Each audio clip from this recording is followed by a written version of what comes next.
시청자 여러분 안녕하십니까? 안녕하십니까? 석권 원장님 나오셨습니다. 안녕하세요. 원장님. 네. 자, 지금 엊그제 이제 그 야밤에 네. 그 이제 이재명 그 네. 뭐 집에 낙상이 벌어졌는데 네. 그래서 이제 거기에 많은 사람이 이제 의문을 가지고 의혹을 네. 제기했어요. 네. 뭐 그게 무슨 뭐 폭행이냐, 가정 폭력이냐, 네. 또 뭐 사고냐, 뭐 설들이 분분했어요. 네. 그런데 이재명이 이제 어제 그 이 방송 목요일 찍고 있는데 뭐 본인이 직접 이제 당을 시켜서 두 군데를 고소하고 네. 유튜브나 뭐 네. 네티즌을 또 이재명 추종 단체에서 네. 따까리 단체에서 또 진중근 씨하고 이기인인가 네. 하는 그 유동규하고 김혜경 통화를 언급한 그 네. 두 사람을 또 고발했어요. 네. 네. 고발을 남발하고 가짜 뉴스를 그냥 두지 않는다 겁주고 있는데 여기에서 하나 중요한 네. 건 대선 후보 집안에서 벌어진 네. 우리는 그 사안의 진실이 뭔지는 원장님이나 저는 알 방도가 없어요. 그죠? 그렇죠. 네. 그건 이재명 본인과 부부가 스스로 말하지 않는 한은 알 방도가 없을 네. 겁니다. 네. 다만 이제 그런 과정에서 치료를 받았으니까 뭐 그런 데서 의료진에서 나온 말이 떠돌 수는 있겠지만 네. 그것이 사실인지 알 바도 없어요. 아, 그렇죠. 근데 여기서 이제 핵심적으로 중요한 것은 대선 후보 집에서 야심한 밤에 네. 어쨌든 그런 얼굴에 피가 막 줄줄 흐르는 네. 사태가 벌어져서 119가 출동을 했다면 네. 네. 그리고 그런 이후에 이제 여러 가지 설이 돌아다닌다면 네.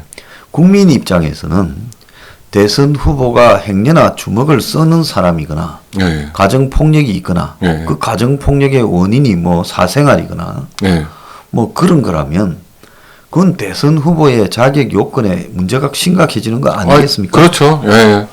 그렇기 때문에 그 집에서 생긴 일이 뭔가에 대해서 의문을 제기하는 거는 당연한 거죠. 대선 후보에 당연한 거. 왜냐하면 대선 후보는요. 네. 솔직히 600억 정도를 돈을 쓰고 네. 국가로부터 나중에 보전을 받습니다. 그렇죠. 선거운동할 저 1, 2당은 다 100% 보전 받잖아요. 그렇죠. 그럼 600억을 쓸 자유를 가졌어요. 네. 그 이재명이 타고 다니는 차나 차 기름값이나 네. 식당 밥값까지도 거기 속할 수 있어요. 네, 그렇죠. 예, 선거운동. 그러면 그런 정도로 도움을 받고 국가에서 세금으로 그 다음에 경찰 경호가 20명씩 고 붙고 네. 그리고 뭐 이 어디를 가든 예우를 받지 않습니까? 그렇죠. 그렇다면 그런 부분에 대한 그건 자기 권리라면 의무로서 대선 후보의 과거에 부상의 사태가 안 벌어졌다 하더라도 네. 과거의 행동 그리고 집안의 뭐 이 문제 네. 여자 문제가 혹시 있는지 네. 사생아가 있는지 네. 그 다음에 뭐 돈 문제가 있는지 네, 그렇죠. 뭐 조폭하고 연관성이 있는지라는 의문을 제기하는 것은 민주주의 국가에서 대통령이라는 것은 최고의 공인이잖아요. 그렇죠. 최고의 공인을 겨냥한 그런 의문을 제기하는 게 문제입니까? 국가의 운명을 한순간에 좌지우지할 수 있는 권력자를 뽑는 선거잖아요. 그래서 국민들은 충분하게 모든 정보를 알고 싶어 하고 실제로 제대로 알고 그 지지를 선거를 해야 투표를 해야 되기 때문에 그런 부분에 대해서 이렇게 자꾸 고소해서 억압하는 거는 실제로 대선 후보자로서 좀 법을 남용하고 있는 거 아닌가 그런 생각이 듭니다.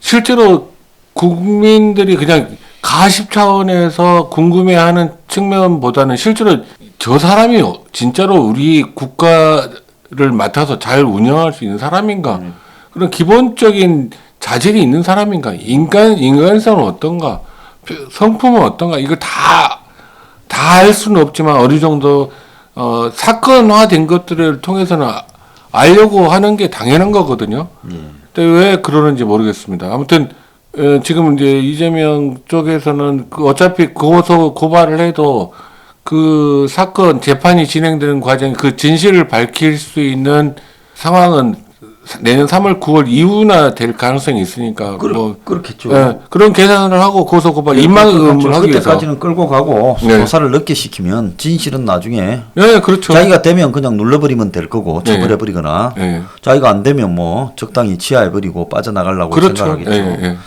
자, 그런 용도로 지금 남발하고 있는데 그래서 공인이라는 부분에 대한 의문 제기와 공인이라는 부분에서 이 사생활의 보장 영역 네. 이런 부분은 일반인보다는 대통령 후보라 정도 되는 공인이라면 한국의 최고의 공인이잖아요. 아, 그렇죠. 매우 폭넓게 예? 그 공인에 대한 의문 제기가 인정이 돼야 되는 게 상식이거든요. 네, 예, 맞습니다. 자, 그래서 의문을 제기해서 좀 밝혀라 하면 공인이 그걸 반복적으로 제기되는 의문에 대해서는 밝히면 됩니다. 네, 그렇죠. 예를 들어서 주변에 그 여자 비서가 하나 있는데 네, 비서하고의 관계에서 좀 이상하다라는 의문을 제기한 사람 많이 있더라고요. 네, 네. 그러면 그 비서를 왜 성남시부터 경기도를 데리고 갔고 캠프까지 데리고 갔다 지금 그런 말이 있잖아요. 네, 네. 그런 게 이번에 또 교묘하게 폭행하고 엮어서 의문을 제기하는 사람이 있어요. 네, 네. 근데 그 사람도 뭐 확실한 증거는 없어요. 그렇다면 그 사람이 이제 이재명이 그걸 밝히고 네. 그 다음부터 이 문제를 제기하는 사람은 내가 밝혔는데 네, 네. 이거는 악의적으로 그냥 두지 않겠다. 네, 네. 그렇게 처리하면 될 거 아닙니까? 그게 정도죠, 그게. 그렇지 않아요? 네. 사람들이 의문을 제기할 때는 영 택도 아닌 것 같고 연기보다는 네, 네. 그럴싸하게 의문을 제기하는 거거든요. 그렇죠. 그러면 거기에 그럴싸하게 되는 부분에 대한 부분을 명확하게 이렇게 드러내면 끝나는 문제입니다. 그렇죠. 그러니까 선거대책위원회 차원에서 명백하게 밝혀야 될 부분들을 그냥 가짜 뉴스라고 단칼에 그냥 다 무시해버리는 이런 거는 진짜 그 대통령 선거 대책위원회라고 이야기할 수가 없는 태도인 것 같아요. 굉장히 나는 건방진 태도라고 보거든요. 네. 국민의 표를 얻겠다는 사람이요. 네. 왜 그러냐? 자기들은 상대당의 후보에 대해서 부인이 줄리니 적부인이라고 네, 거의 그렇죠. 뭐 찾아보면 수두룩 할 아, 정도로 그렇죠. 문제 굉장히 제기하지 많죠. 않았어요. 네, 네. 그러면 마찬가지로 자기들한테 제기되는 의문에도 자신들이 성실하게 답변할 그 문제가 의무가 생기니까. 있죠. 네. 자, 그러면 이번에 같은 경우에 김혜경 씨 문제가 등장했으면 이재명이 어제 아침에 네. 관훈 토론 나오기 전에 네. 아침 일찍이라도 네. 김혜경과 더불어서 네. 예, TV 앞에 나서서 네.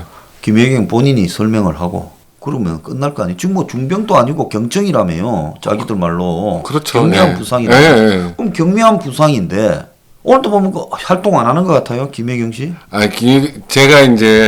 제가 알기로는 네. 이 당분간 활동하기 힘들 것 같아요. 자, 왜냐하면 네. 이게 이제 그 부분은 설명을 드리면 안면 쪽에 상처가 나는 경우에는 예. 출혈량도 많고 그 그다음에 선수들이 보통 여기에 피가 한번 터지기 네. 시작하면 엄청나게 흘러내는데. 예, 출혈량도 많고 그다음에 이게 멍이 들잖아요. 예, 멍이 들죠. 시커멓게. 이게 멍이라는 거는 뭐냐면 쉽게 하면 피가 흡수되는 과정이거든요. 예. 그게 다 피입니다. 색깔이 있는 거 파랗게 됐다가 까맣게 됐다 이렇게 없어져 가는 과정 자체가 피가 그 몸에서 흡수되는 과정의 변화에 따라서 색깔이 변하는 거거든요. 예. 그래서 안면에 그렇게 멍이 드는 상태에서 어떻게 선거운동을 하러 다니겠습니까? 그러니까 아마 한동안 못 나오지 않을까 그렇게 생각합니다.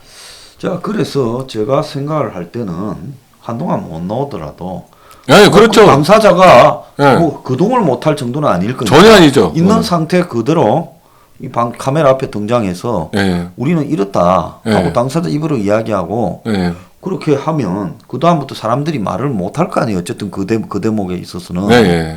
그렇게 해서 끝내야지. 그럼 이제 조금 이런 부분에 대해서 오늘 보면요, 뭐 이게 그 제2의 시발단 사태다. 시발단이라고 옛날에 박근혜 정권 때 만들은 뭐 십자군 알바단이라고 해가지고 네. 뭐 여론 조작하던 사태다. 뭐 드루킹이라 하지 왜 시발단이라 그래요?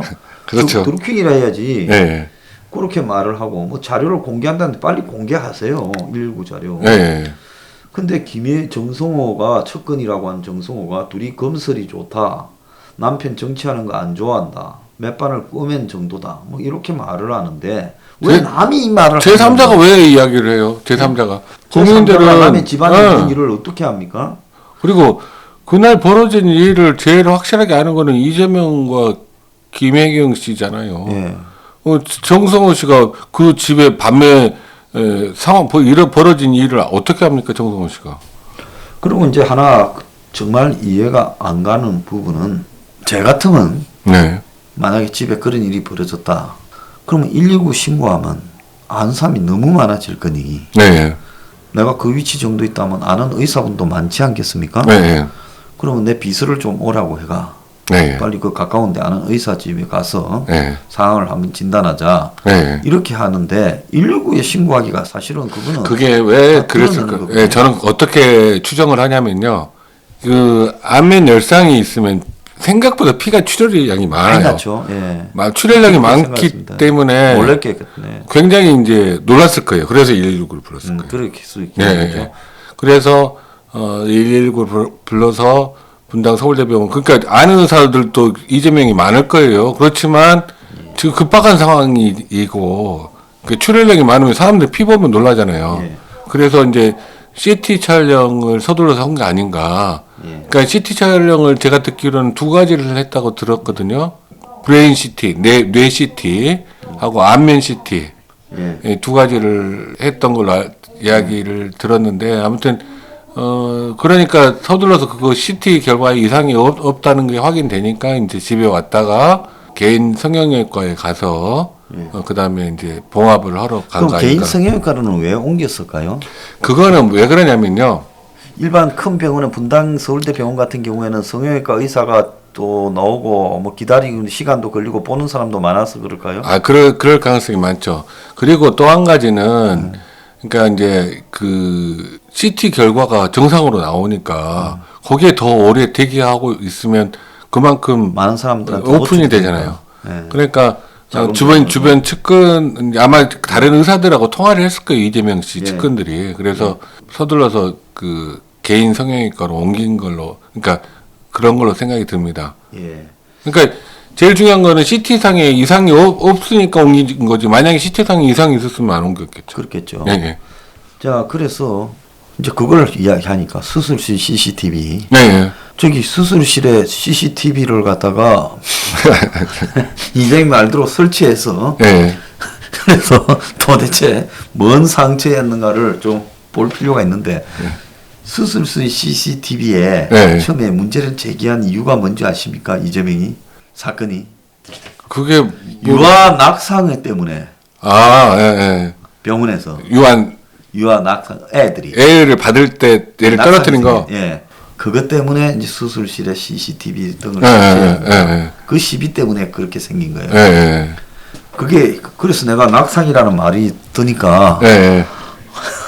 자기 집에도 CCTV 좀 예, 예. 설치를 하지 그런 생각이 드는데 자 그래서 그 이런 부분에 대해서 이제 이 피가 많이 흘렀다.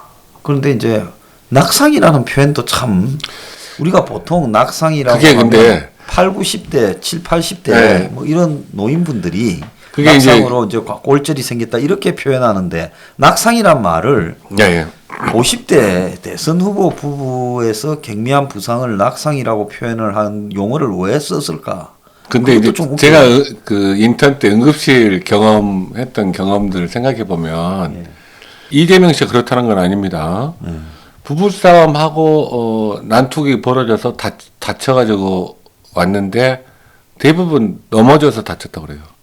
그렇잖아요. 그게 이게 폭행으로 다치게 폭행으로 되면 상해로 되면 의료보험이 안 되거든요. 의료보험도 안 되죠. 네, 또 네. 심하면 신고도 해야 되죠. 그렇죠. 네. 그런 부분들. 그러니까 어떻게 나중에 사실을 확인하게 되냐면 넘어지는 걸로는 도저히 불가능하다라는 생각을 가지고 이제 계속 캐 물었을 때라든지 상태가 그냥 간단하게 싸우다 한 게 아니라 뇌출혈까지 생겼다. 환자가 뇌출혈까지 생긴 상태고 뇌뼈가 금이가 있고 막 이 타박상으로 이 의심되는 더 검사를 해보니까 그런 상태에 들어가게 되면 사실을 확인하게 되는 경우들이 있거든요. 예. 그러니까 그 전에는 어떻게 해든지 그 부부싸움을 온 경우는 봉합만 하고 가기를 원해요. 근데 봉합만 해서 환자를 보냈다 그 환자가 죽으면 어떻게 돼요? 뇌출혈이 있었는데 확인을 못 하고. 그러니까 검사도 하지 말고 봉합만 해달라고 요구를 해요. 보통 그런 경우에는. 그래서 그런 경우에 이제 CT를 확인했는데 운 좋게 그래도 뇌출혈이 발견돼서 환자는 다행히 뇌출혈하고 그 이 뼈가 금간 거 그런 게 확인이 된 경우들도 있고. 그랬을 때 나중에 보니까 제가 겪었던 케이스 한 명은 재떨이로 부인을 때려가지고 보통 재틀이나 뭐 이렇게 날아가는 거. 재떨이 부인을 때려가지고 부인의 외상이 심해가지고 뼈도 부러지고 그다음에 뇌출혈도 오고. 근데 그 환자를 꿈에만 보냈으면 어떻게 됐겠습니까? 나중에 큰일 날 수 있죠. 그 큰 의료 사고죠. 예, 의료사고가 돼요. 예, 예. 니 그것도 몰랐냐? 예, 예. 그렇게 그런 됐을 상황이 텐데. 벌어지는 예. 거죠. 근데 이제 보호자가 요구하는 거는 빨리 그냥 꿈에서 봉합만 하고 빨리 보내달라 그런 식으로 그래. 뭐 그쪽 사람들이야 대충 뭐 눈에 보이는 것만 듣고 빨리 네, 빠져나가고 싶은 생각. 그렇죠. 그 상황에서 벗어나고 싶으니까. 예. 그리고 이제 피해자도 보통 그런 경우 부부인 경우는 이야기를 안 해요. 예. 그런 상황이 넘어져 다쳤다. 예, 민망하기도 하고 뭐. 예. 예. 그러면 참 이재명에 대해서는 의사가 어쩌다가 이렇게 여기를 다쳤습니까? 물어봤겠죠, 어머, 당연히. 낙상이라고. 그렇게 이야기했겠죠. 넘어져서. 낙상에서 이제 그렇게 될 때는 예. 본인이 의식이 전혀 없는 상태에서 얼굴로 정면으로 바닥으로 떨어져야 그렇게 가능하나요? 그렇죠. 근데 실제로 그 열상이 있는 부위를 정확하게 보면 그거를 어느 의료진은 짐작을 할 수 있었을 거예요. 어떤 원인에 의해서 그러는 건지 대충 짐작은 할 수 있을 것 같은데 누가 그 이야기를 확실치도 않은데 내 생각이 이렇다고 이야기할 사람은 아무도 없죠. 네, 그렇겠죠. 예. 네, 말 못하는 거지. 당연히 말 못하고 그 더더구나 대통령 후보인데 네, 대통령 후보 부인에 대해서 함부로 이야기했다가 이렇게 더더구나 분당 서울대병원이면 다 공무원인데 공무원이죠. 네. 지금 본인이 밝히기 전에는 알 수는 없는데 그리고 일반 국민들이 어떤 추정을 하냐면 분명히 낙상을 아닐 걸로 의심을 하는 가장 큰 이유는 만약에 낙상으로 그랬으면 그렇다고 그다음 선거운동을 안 할까? 그다음에 낙상으로 그랬고 그 이재명이 강화한다면 그 사진을 찍어서 그거를 또 선거 홍보에 쓰지 않을까? 이런 의심을 하는 거예요. 근데 그러진 않았잖아요. 네, 그거 과로고 네. 스트레스였고 그래서 갑자기 순간 졸도가 있었고 네. 그리고 민주당 스스로 경미한 부상이라고 했거든요. 네. 그러면 차라리 이게 붙여가지고 다니는 게 네. 훨씬 더 그렇죠. 선거운동에 그날 오후에 이재명이 그냥 부인 아픈데 같이 옆에 그냥 가서 여성의 그렇죠. 대에 가가 있으면 그 부인이 이래 갖고 왔는데 그 앞에서 뭐 안철수가 네. 뭐 상습적 성 스캔들이 있는 후보 말을 함부로 뭐 하는 그런 후보 네. 뭐 그런 사람이 뭐 돼서는 안 된다 그런 말도 못 했을 거 아니에요. 그럴 가능성이 있죠. 근데 같이 갔는데 네. 차마 그 앞에서 네. 했겠습니까? 네. 예. 그런데 그러면 될 건데 어제도 안 나왔고 오늘도 이제 안 보이는 것 같아요. 네. 아무도 뭐 이야기 안 나와요. 네. 자, 그래서 저게 이제 오래 지속된다면 원래 선거라는 거는 두 사람이 뛰는 거다 해가 한 명은 어디 뛰면 또 한 명은 다른 데 뛰면서 네. 그렇죠. 그래서 이게 역할을 나눠서 하는 건데 지금 선거가 이기고 있는 것도 아니고 좀 많이 지고 있는데 그럼 이런 선거를 이기려면 그게 네.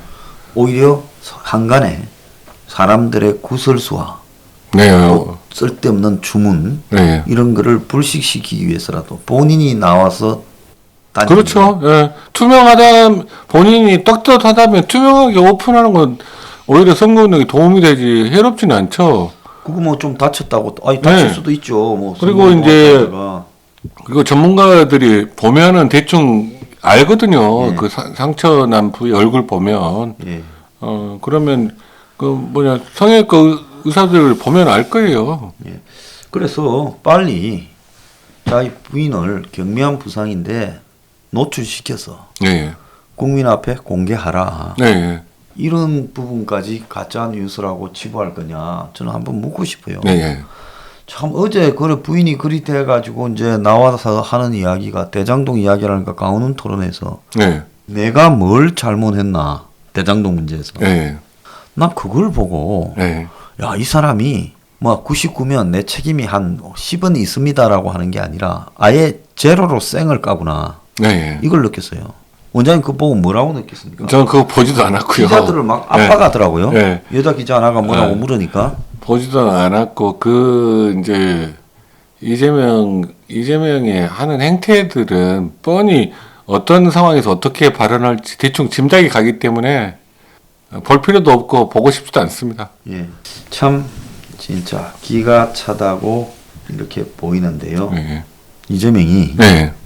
국민들에게 굉장히 무성의하게 네. 이야기를 하고 이 상당히 조롱하듯이 이야기를 하면서 자신이 불리한 것은 완전 쌩까버리고 네. 또 자신을 향한 그런 합리적 의문에 대해서 답을 하기는커녕 고소, 고발, 가짜 뉴스라고 대응하고 이러면 대선에서 후보자가 만약에 사이코패스적인 속성을 가지고 있다면 검증이 어떻게 됩니까? 이런 식으로 나와버리면 협박하고 공갈하고 고소하면요.